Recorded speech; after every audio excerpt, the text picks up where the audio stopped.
And alright.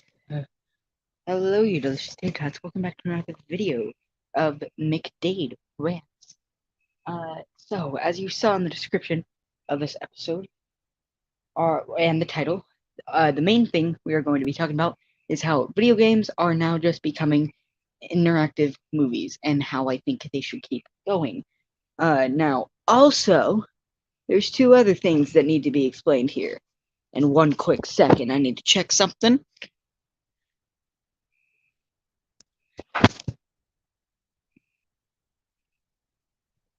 Okay, and the other two things we are talking about are online friendships and opinions on human beings. So we're going to start with opinions on human beings.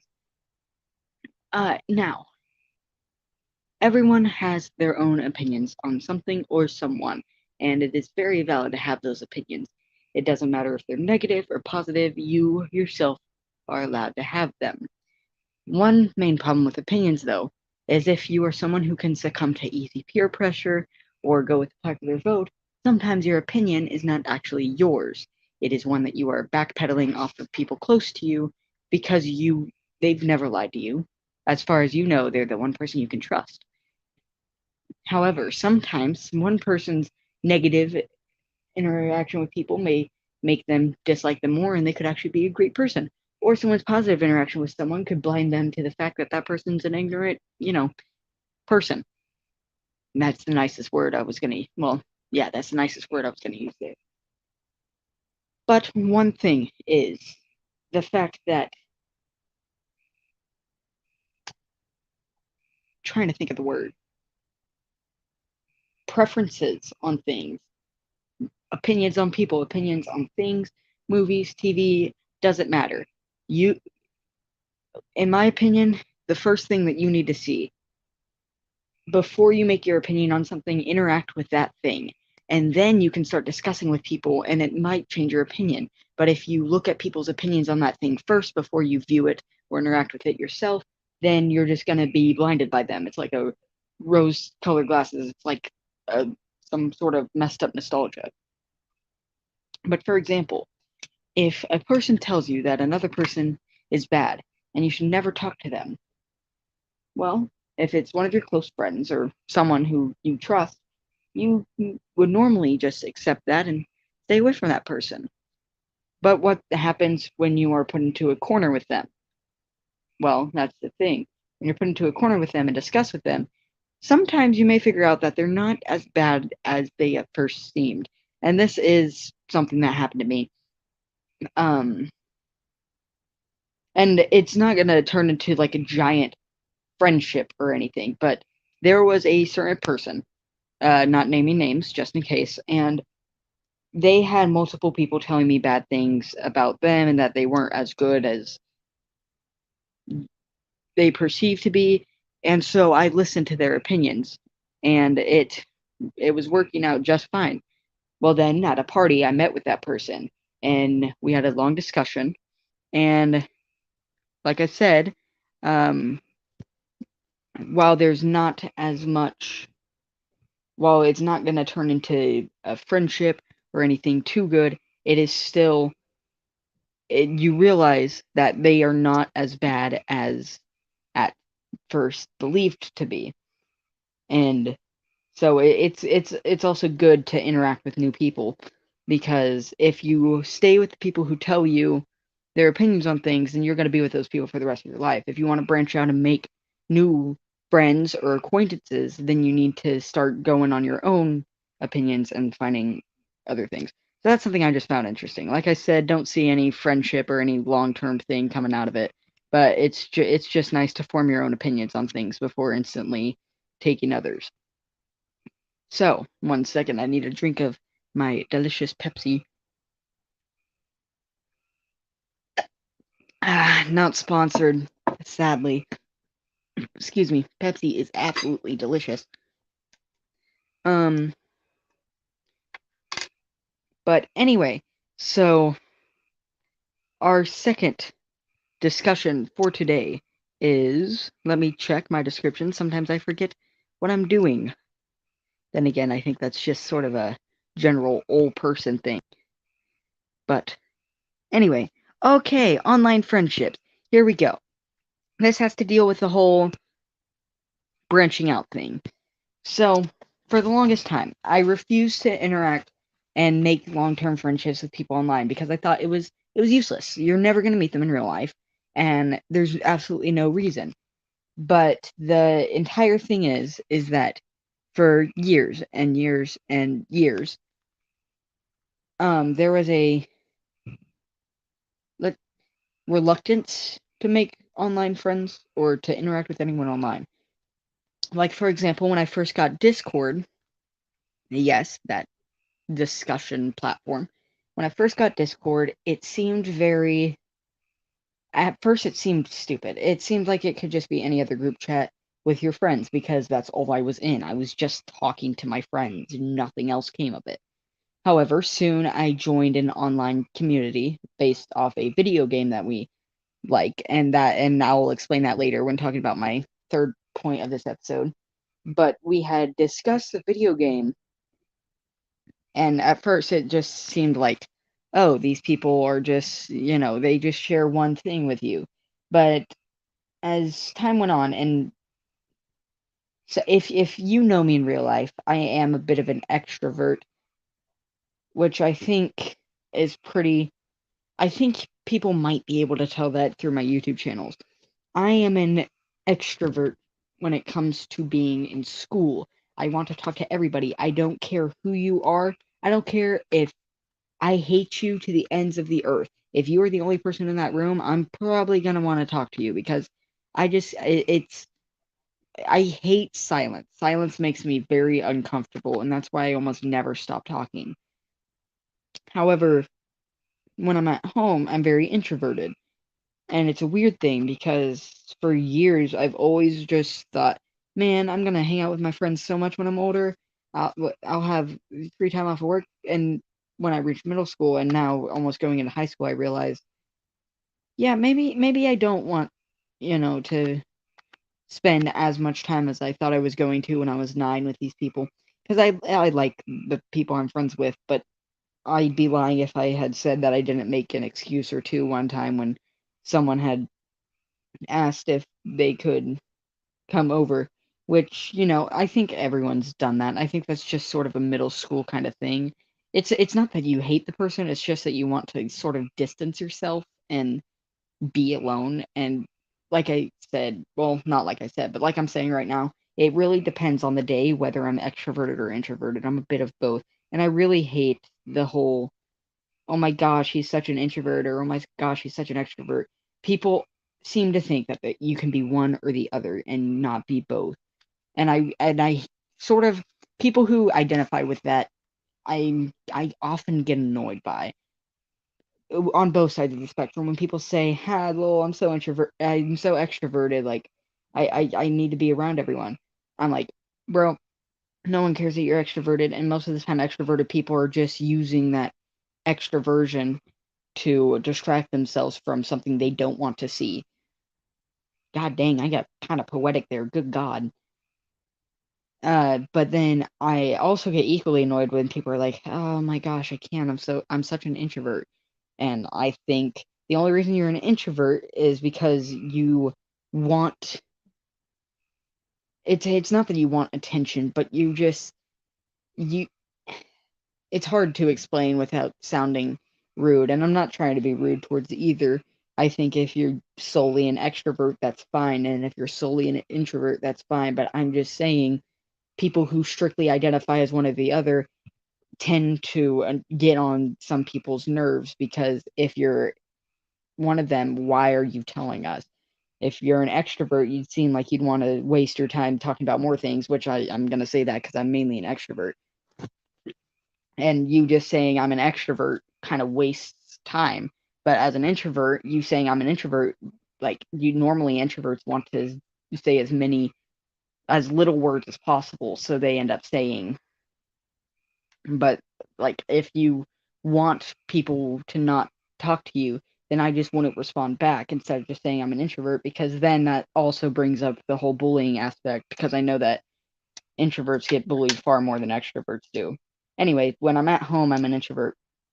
But it's good to talk to people that don't know you completely.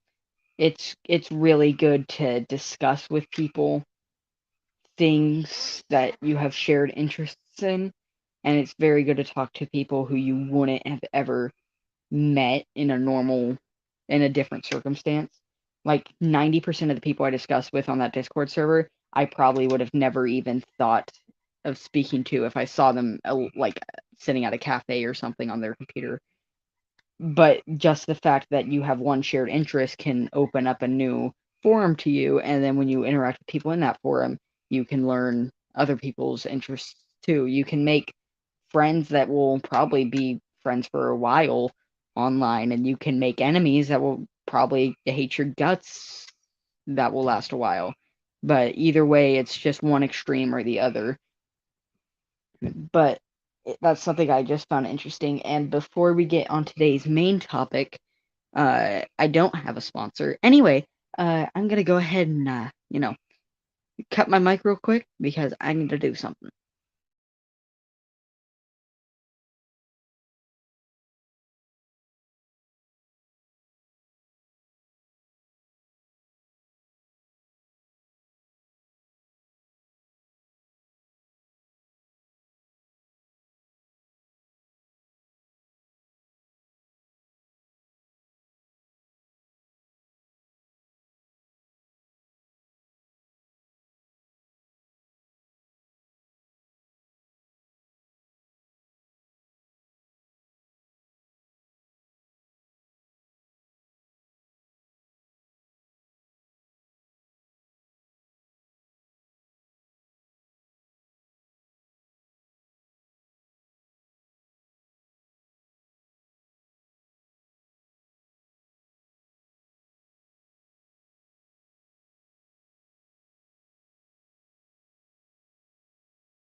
And we're back. 1 second. Hey Cody, can you hear me all right on there too? Yeah, let me go back. Okay, just wanted to make sure that I wasn't just speaking silence this whole time. Okay. Which I'm pretty confident I'm not, but you never know. Last time I did a podcast episode, I was sitting talking for 22 minutes before I realized I was in the all right when I was sitting in the planning phase of the stream and hadn't actually started, and so I made a 9-minute conversation into a basically 30 seconds. Um, but yeah, anyway, on to the main topic of today. A mere 13 minutes into the podcast episode. Video games are becoming much more like movies. When you thought about it, well, when you retrospect on video games, you think all the way back when video games were first getting made, when games were first getting made, really, like way back in the day, it was mainly card games. Then the arcade games started coming out. It was mainly the Pac-Mans, and they all followed a simple structure, a usually one or two mechanic structure, and it would usually just be to spend the day, like get out of school, you grab 4 friends and walk over to the arcade, and you guys can see who can get the highest score on Frogger. Those were mainly the 80s video games. Then the 90s rolled around, and the 90s really started to there was most there was some in most 80s video games, but not all of them. By the time of the 90s, almost all video games started implementing voice acting. You would hear the people talking inside the game you were playing, so you would really get to know the characters.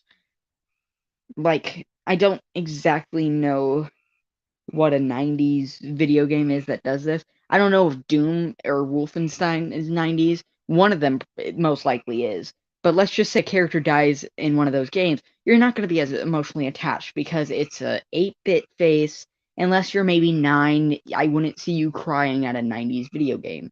When the 2000s rolled around, it mainly started, that's when motion capture started getting placed in the games. And it wasn't really big motion capture. It was mostly just it motion capture was a very small and kind of confusing concept back in the 2000s. When they implemented it into movies, it looked kind of horrifying. No offense towards the Polar Express, but every character in the Polar Express looked like they wanted to eat my face off. And I love the Polar Express, but they looked scary.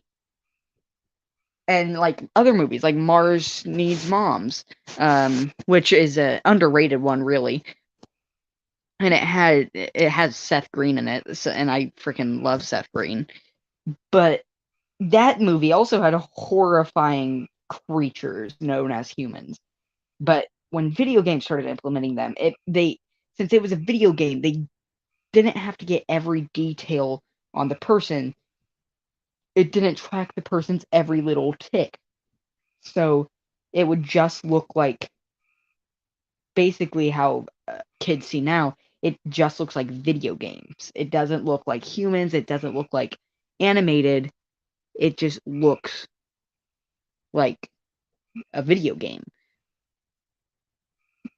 And excuse me. And so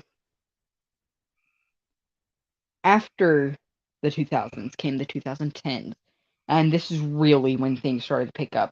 I remember one of the first like big games to start to pick up at that time was Red Dead Redemption, developed by Rockstar Games. And the thing about Rockstar Games is it was one of the first video games to really start having a complex story. Each of their games would have a story that you'd follow, that would have characters that you grow to be attached to. And Rockstar, I think, hit a magnum opus with Red Dead Redemption. Almost everyone knows about Grand Theft Auto, mainly because of the controversy surrounding the game, due to its overuse of violence and language. But one of their more underlooked games tends to be Red Dead Redemption. And of course, it's now one of their more popular ones because the sequel had come out. But originally, Red Dead Redemption was it was just it went under the radar for a while. It was widely loved in 2010, but after that it started to die down. And then once what many people think is Rockstar's magnum opus, which is Grand Theft Auto 5 came out, people would go back and view Red Dead Redemption as that but with horses, when really Grand Theft Auto was more so Red Dead Redemption with cars, because Red Dead came first, but a lot of people think that just because Grand Theft Auto 5 was a better performing game, still being probably, I don't know the exact data on this, but it's probably still the #1 best-selling game of all time. Red Dead Redemption went overlooked for a while. And something just kicked on. I don't know what that was. But the thing is that since Rockstar made Grand Theft Auto 5, they have released games since then. But if you were to talk to any real Rockstar fan, you know they've been milking that game for years. That game came out in 2013. They're still updating the online mode when they could be putting that work into new games and then work on online modes for those games. But they seem to be so fixated on Grand Theft Auto 5 that they just keep going back to that one. But the main point of this is that Red Dead Redemption has a story. It has 3 acts, in my opinion. It has 3 acts. For those of you who don't know, Red Dead Redemption is a game about a former Western gang member, John Marston, being hired by the FBI, I think. I'm not entirely sure what they are. The FBI to hunt down the last of his gang members that are still wanted. Those being Bill Williamson, the dumb leader of the Williamson gang in the state of New Austin, which is really just Texas. And the entirety of Act 1 deals with John going to Bill up front, getting shot by Bill, being nursed back to health, and then making friends in the Western frontier. Eventually becomes friends with a rancher girl, the sheriff of a town, a snake oil salesman, an Irish drunk, and a gravedigger. And the five of them end up helping him to finally hunt down Bill at his fort. However, Bill ends up escaping to Mexico, which starts up Act 2, because in Mexico is one of John's other former gang members, Javier Escuela, who has basically been on the run for a while. So then in Mexico, John begins jumping the fence on things. He begins helping the Mexican rebels, uh, the leader and his girlfriend, or fiance. He ends up helping them to try to defeat the Mexican army, whereas he's also helping the Mexican army in the form of the army captain to kill the rebels. So he's just trying to see which one of those two will get him to Escuela first, while also being taught how to be a better gunslinger by one of the best in the West. But he does end up finding Javier after the army betrays him and killing Javier, and then also killing Bill, which, yes, is the name of a Tarantino film. We'll ignore that for now, though. And then that takes him into Act 3, where he ends up working together with a racist professor and the two FBI agents that hired him to kill his gang leader, Dutch Vanderland. And Dutch is one of the main antagonists of the game. Thank you. Dutch is one of the main antagonists of the game, and he has an interesting world view. He seems to think that the West is trying to force him to be more civilized, and he thinks that the West should be untamed. He thinks the East, the North, and the South all need to be, are all allowed to be basically civilized. Have the trains going in, have all the men in suits, have the New York bankers, but he refuses to allow the West to be civilized. And so that's why the FBI thinks of him as a threat. John ends up trying to kill Dutch. Dutch ends up killing himself because he refuses to be killed by someone else. And then John goes and lives with his family. However, for the last few missions of the game, you start to feel like something's about to happen because every other mission feels way too happy. It feels way too calm after the storm, is what I think most people would describe it as. And then that's when the twist is revealed at the end, where the FBI were just using John, and we're gonna off him at the end anyway. So, and then John ends up dying, and that's one of the first video games that I heard made people really emotional. And one of the others was Telltale's The Walking Dead. Now, Telltale's sadly no longer a company, as I think it went bankrupt. But back in the day, and I know I'm going to sound 80 for this, but back in the day, they were one of the pioneers of gaming. Their games were very interesting to people because they were choice games. They allowed you to make a choice of where the story was going to go. And The Walking Dead was one of their biggest ones. And for those of you who don't know as well, The Walking Dead, the game, it does have characters from the series, but it is not part of the series as far as I'm aware, because the series was adapted from a comic book. So this game isn't really an adaptation of the series, it's more of an adaptation of the comic book. And that's how Telltale did a lot of their games too. They drew it in a very comic book style. It was almost like you were playing a comic book. And you followed the story of Lee Everett, a teacher who ended up killing his wife for cheating on him and being sent to jail. So he already starts off as a bad, bad man. But the problem, well, not the problem, but the thing is, you get to choose whether he shapes through the story. You get to choose whether he becomes a better man or remains the person that killed his wife. And he ends up finding a little girl in the world who had her parents killed by zombies, and it's very emotional because, spoilers, but the end of The Walking Dead season 1 has Lee getting bitten and the little girl that he has been nursing for a few months, I think, Clementine, having to put him out of his misery. And I had heard, even before even knowing what the game was, I had heard that was one of the first games that also made people basically bawl their eyes out. And if a game can make people cry, I kind of thought, well, games are becoming a little bit more like movies. And that thought had stayed in the back of my head. Then Red Dead Redemption 2 came out. Well, no. Well, yes. Okay, I'm gonna just talk about Red Dead Redemption 2, then I'll go back in the timeline. 8 years after the original was released, they announced that they were making a prequel game called Red Dead Redemption 2. Uh, you, they announced that you wouldn't be playing as the character of John, who people had grown to love. Who I think John is still being regarded as the best video game playable character ever. His sass and quick comebacks and his real nature made a lot of people find him to be a real person. And Red Dead Redemption 2 was released at a time where motion capture was really becoming the thing. Every game had to have their characters look exactly like their actor, model them exactly like their actor, have them voiced by their actor. So it was like watching a movie, just something was slightly off. Because if you make it's weird. At this point, video games look better than real life does. Because if you just filmed a camera in real life and had people play that, not many people would like it. But it's just, it seems more, it seems so much less realistic than real life. But at the same time, you see the hints of real life in it to make it feel real enough.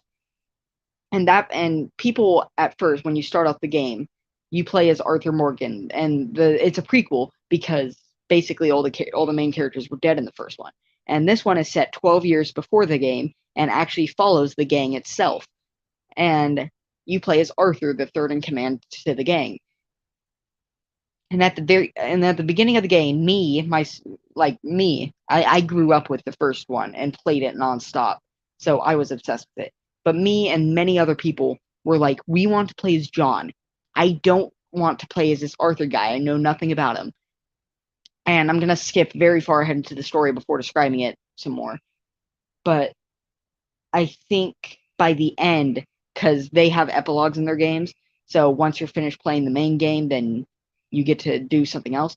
In the epilogue, you get to play as John 8 years after the main game, and people, myself included, had said, we want to play as Arthur. We want to play as Arthur. Arthur had grown on people through the 6 chapters we played him as. Because at the beginning of chapter 1, we start off, the gang is on their way back from a failed robbery. They just lost a lot of members. And that's when it first clicks to us that this is not a gang, this is a family. This is a family who do bad things to survive. And then as the game progresses, we get to see more and more. Arthur goes from the big brute who does whatever Dutch says to realizing that Dutch is going off the hinge because in chapter 4 of the game, Dutch ends up hitting his head on a trolley and also ends up trusting a guy who, spoilers, is eventually the one that betrays them in the end. But Arthur's one of the first ones to see that Dutch has gone crazy. Now, Bill and Javier from the first one, which again, this is 12 years earlier, they don't see it. They still think Dutch is fine, and they get mad at whoever says Dutch is unwell. But Arthur has known it the longest, apart from Dutch's best friend Hosea, but Hosea dies in chapter 4. So out of the people alive, Arthur has known Dutch longest. And even he's addressing that Dutch is going off the rails. So Arthur ends up speaking to John, gets him out of the gang. We also figure out that Arthur has tuberculosis. He has a final fight with Micah. He's the one that rats them out. He has a final fight with Micah on top of a mountain. And then depending if you were a good person in the story, you die on the mountain of tuberculosis. Or if you were a bad person, Micah kills Arthur and leaves. And then you play as John, but like I said, at that time, Arthur had already grown on people. People wanted to go back to playing as him. You play as John, he lives his own life, he reunites with 2 of his former gang members, they hunt down Micah, they kill him, and then there's a 4-year gap between that and the first game before he has to hunt down Bill and Javier and Dutch. And so many people have been wanting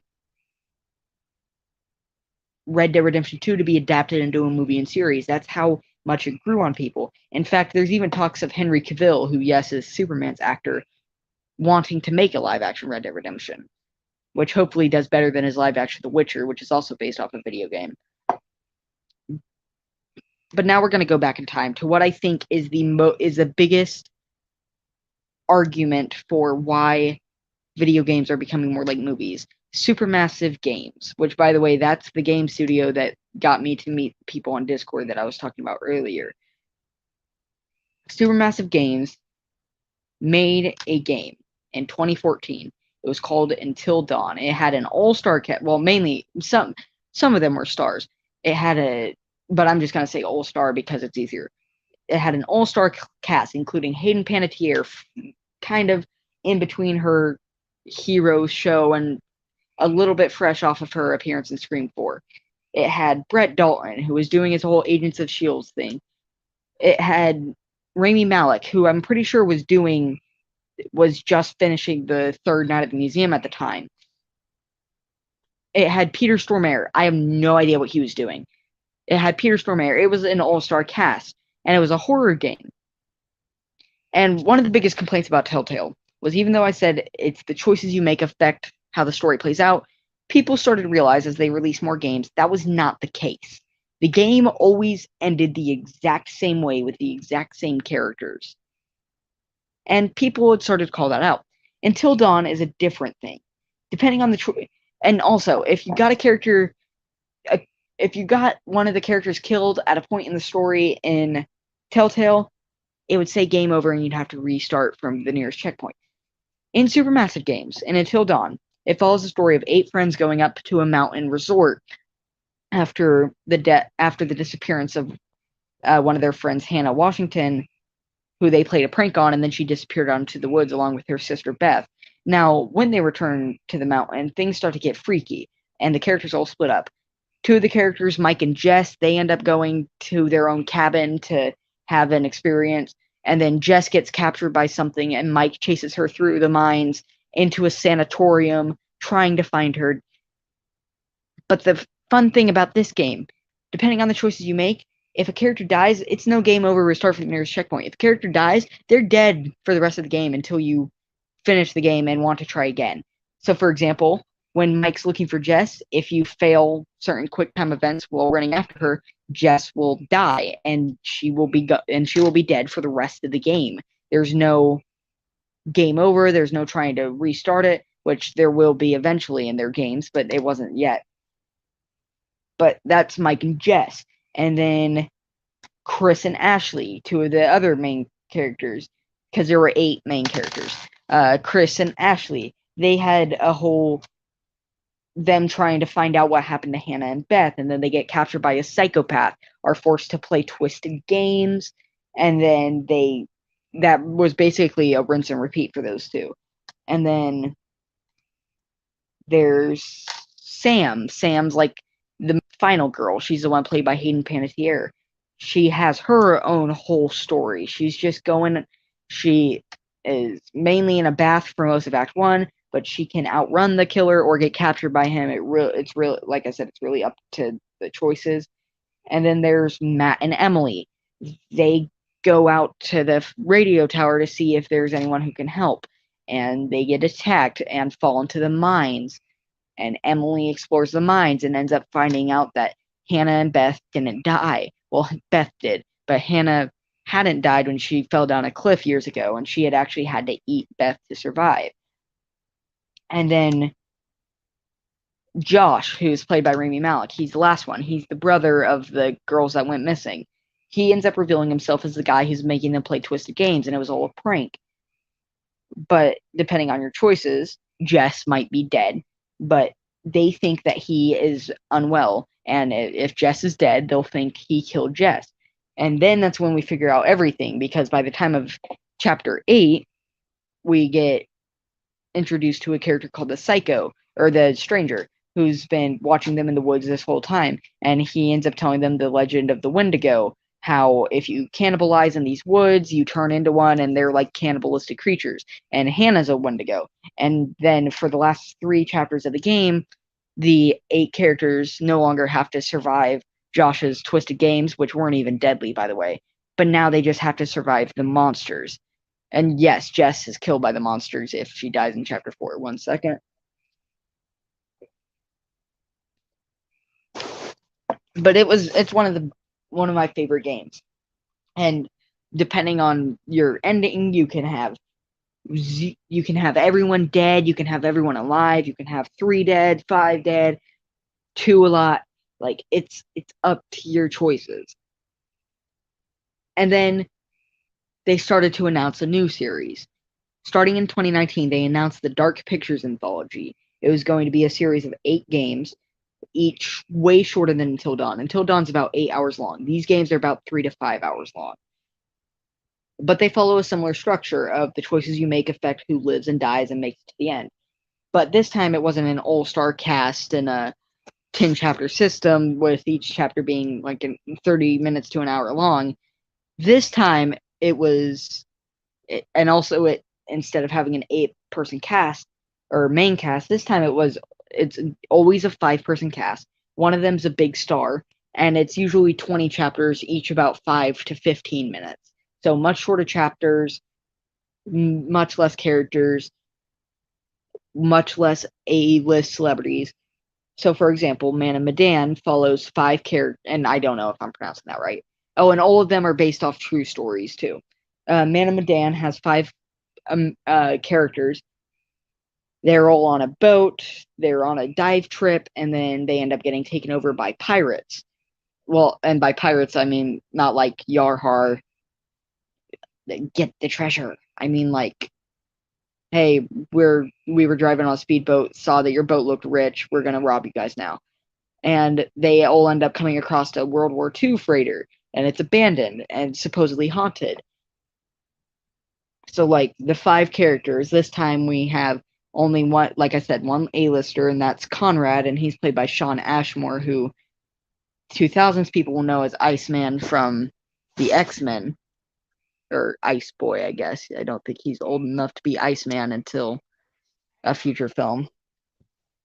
But he plays Conrad. He's the brother of the rich Julia. He's kind of reckless and all. And then there's Flish. She's the stubborn captain.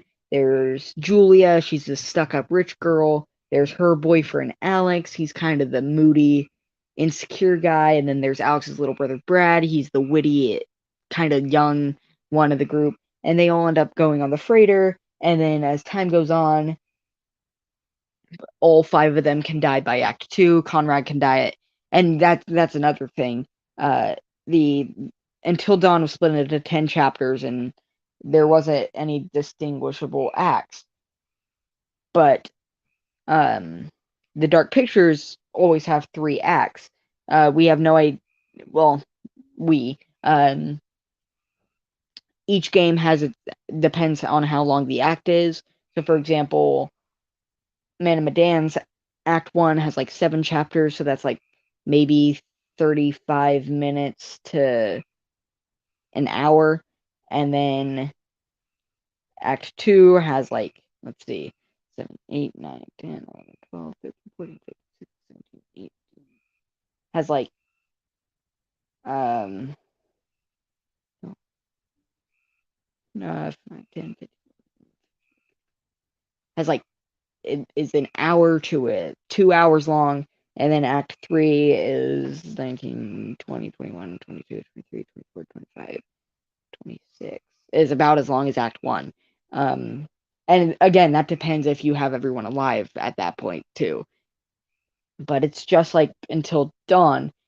You can escape with 1 alive, 2 alive, 4 dead, 0 dead. It's just, it's you'll always get a different playthrough. But they seem to like to implement a twist system into the Dark Pictures games. It's usually at the beginning of Act 3, the end of Act 2, beginning of Act 3, the characters will discover exactly what they're up against. So the twist in Man of Medan is that it's actually a biological war weapon that's causing hallucinations, and that the monsters aren't actually real. It's just they're hallucinating each other as monsters. And then their second game came out a year later, and that's another thing. The Dark Pictures games are much easier to make than Until Dawn, so now it's a yearly release instead of like every 7 years. But Little Hope was the second one, and they have teasers at the end credits for the next game. Little Hope was the second one. Will Poulter of Maze Runner fame was the big star this time, and it followed a group of 5 college people. There was Professor John. He was kind of cowardly. There was Angela. She's the mature student. She's kind of stuck up though. There's Taylor. She's kind of the insecure. She's kind of sensitive. There's Daniel. He's the kind of simp jock. And for those who don't know internet language, simp is mainly someone who does anything for a girl just because. And he does that for Taylor. And then there's Andrew, who's played by Will Poulter. He's kind of concussed. He's having like flashbacks towards a thing he never experienced. And they always have prologues too, where you play as characters, and those characters always die. They're the fake protagonists that make you think that they're the main character, but they really die in the first 20 minutes. Kind of like Scream. And the prologue for this one was like a house fire where all the family, except for the youngest, or one of the youngest children, Anthony, surviving. And then in modern day, and all the characters are doppelgangers of the college people. In modern day, the bus crashes. They go through the town of Little Hope, which has a history of witch trials, and they have flashbacks to the witch trials where they see their own doppelgangers being executed and stuff. And then by the end of the game, we end up, and again, it's depending who you have alive. So, for example, Angela, the mature student, can die at the end of Act 1, and Act 1 this time is like 55 to an hour and a half minutes long. And then Taylor and Daniel can die in Act 2. Taylor or Daniel can die in Act 2. Apologies. And Angela. And then Act 2 is really short. It's like 20 minutes to like 50 minutes. It's really short for one of their acts. And then Act 3 is like, let's see, 11, 12, 15, 16, 17, 18, 19, 20. Act 3 is like 30 minutes to an hour, or 30 minutes to like 55 minutes. And that's when things start to get pieced together. And the twist in the end is that John, Taylor, Angela, and Daniel aren't real. Andrew is actually the bus driver. The bus driver is actually Anthony. He was hallucinating his family as his college classmates. And people really hated the ending, mainly because it kind of did an alternative of the "it was all a dream" ending, with him being the only real one, and 2, they had already done the "it was all fake" ending for the first one. So then they had launched a trailer for the third game, and of course, if you look at the comments of the trailer, you'll see plot twist, it was all a hallucination, blah blah blah blah. Everyone's just saying it's going to be a hallucination. The third one is House of Ashes. This one is probably my favorite one right now. And this time it has Ashley Tisdale of High School Musical fame as the lead actress. Our 5 leads this time. The story this time, it's American soldiers going into Iraq to scan for chemical weapons, and they end up falling through the ground into a cave system that has vampires in it. Boom. But our 5 leads this time, there's Rachel. She's played by Ashley Tisdale. She's the CIA officer who's leading the team into there, or she thought she was, but however, her husband Eric takes over, and her husband Eric is the colonel of the operation. He's the one who's leading the journey down into the caves or desert or whatever. There's Jason. He's a racist soldier who's mad at all Iraqis for what happened, or Iraqis for what happened during 9/11. And there's Nick. He's the soldier with PTSD. He shot a lady, an innocent lady, at a checkpoint way back and feels bad about it. So those are our 4 American characters. And then there's Salim. He's a reluctant Iraqi soldier. He just wants to celebrate his son's birthday, but he gets dragged into Iraq by his Captain Dar. And then these 5 end up interacting in the caves. And depending on your choices, Jason can become Salim's friend, stop being racist, and be best friends with Salim when they get out of the caves. No Man Left Behind with Salim. But again, it depends. If you have 1 get out alive, 3 get out alive, 0 get out alive, it's same thing. Just really depends on your choices. And the twist for this one is that the vampires aren't actually vampires. They were actually innocent aliens who became hostile after having a parasite get on board and infecting them. And then they released the trailer for the fourth one. Now, the fourth one hasn't come out yet, and I'm going to explain why in a moment. But the fourth one is titled The Devil in Me. The big actress this time is Jessie Buckley, who I'm going to be honest, I didn't recognize. She's from Things. I know that. Search her on Wikipedia. I'm sure some of you will recognize her from some smaller show. She's an Irish actress, and she's playing one of the 5 leads. Now, this time, since it hasn't been released yet, even the trailer hasn't been released. It's just the teaser and some photos online that we've gotten. But we only know one of the characters' names. We've seen the other 4, though, and that's Kate, and that's who Jessie Buckley's playing. And this time, it's about 5 documentary filmmakers going in, doing a documentary on H.H. Holmes, which was America's first serial killer. He killed people in a hotel, and they get invited out to a recreation of the hotel that a fan made. However, soon they find out that the recreation is every detail, and they get trapped inside the murderous hotel, having to survive to the end. Now, the fun thing is that the anthology does a similar thing to American Horror Story, which is also, it's probably the most famous anthology system apart from Tales from the Crypt. But it does a similar thing to American Horror Story, where each game they reuse models. And so all we know is who the models are. So the other 4 main characters, we have older Anthony model from Little Hope, Fliss model from Man of Medan, Junior. Oh yeah, Junior's one of the pirates that kidnaps the characters in the first one. Junior from Man of Medan, and then a new model. They always like introducing a new model to the cast each time. So, like, for example, the second one, they introduced Angela's model and John's model, and then the third one, they introduce Salim's model, and the fourth one, they're introducing this new model. The community has named her Headphones Girl, which is fun, because they haven't released any of the names yet. So we just made nicknames for them. Junior with a beard, Fliss model, Headphones Girl, Glasses Guy, who I personally call Leonard because he looks like a Leonard. But that game hasn't come out yet. It'll come out at the end of this year. And that's because it was sidelined for another one of their projects, which, well, not sidelined, but it went out of the spotlight for a while because of one of their other games, which was The Quarry. Now, The Quarry was advertised as much like Until Dawn. It was a much longer game with not as many bugs as the Dark Pictures anthology, with a much bigger cast. And I do mean a much bigger cast. This is the biggest cast they've had. So this one's about 9 camp counselors at Hackett's Quarry summer camp.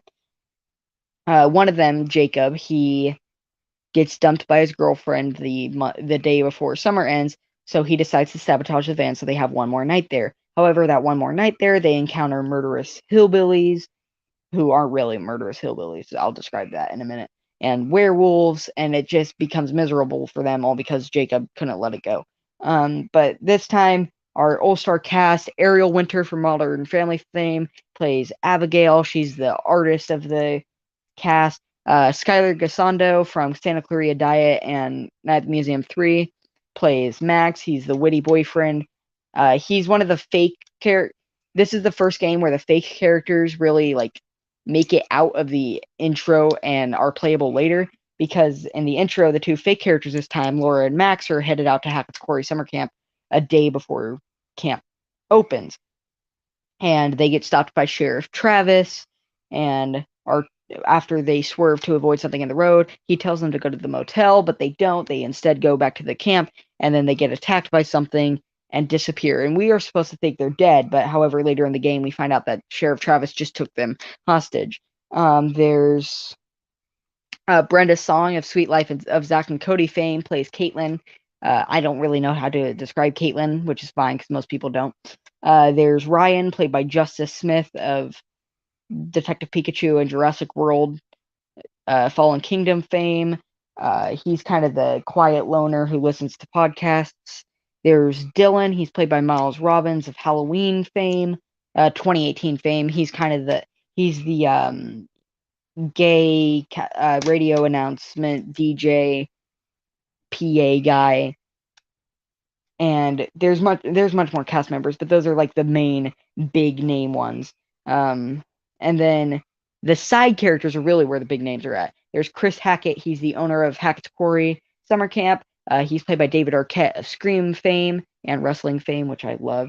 Not wrestling, but I love the fact that that's what David Arquette is also known for.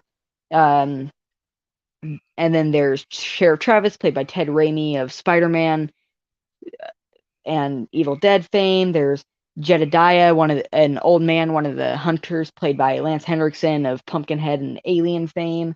There's Bobby, the kind of dumb muscle to Jedediah, played by Ethan Suplee of, from what I know him, The Hunt fame. And there's Constance, the sailor-mouthed old lady, played by Lynn Shay of The Conjuring fame.